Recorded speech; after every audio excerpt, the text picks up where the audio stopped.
শিবকে ডেকেই দুর্গা দেবী বলেন হেঁকেই জোরে, শোনো এবার মর্তে আমি যাবই রকেট চড়ে।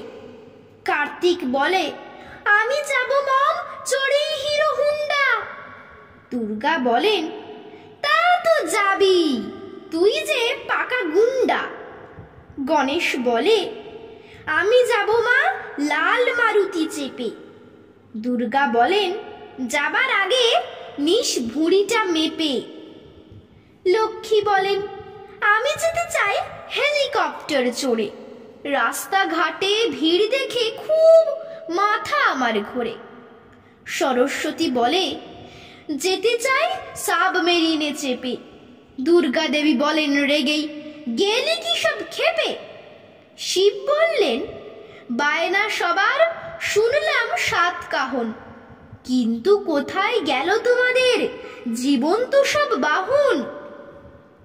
কোথায় গেল সিংহ ইঁদুর ময়ূর পেঁচা হাঁস? বাবা গজানন আসল খবর দাও তো করেই ফাঁস। সুর দুলিয়েই বললে গণেশ, হেসেই হো হো হো হো।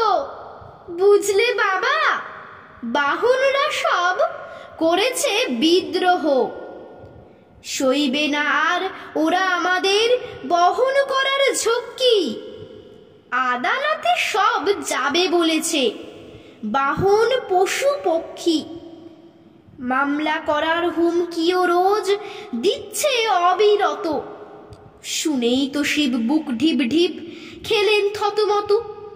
বলেন, তোদের নয়া বাহনে চাই তো প্রচুর টাকা, কিন্তু কোথায় পাবো আমি, হায় ট্যাগ যে আমার ফাঁকা। তাই বলি শোন, বুলেট প্রুফ বর্ম এটেই গায়ে, বাহন ছাড়াই যা তোরা সব, এবার হেঁটেই পাই। নমস্কার।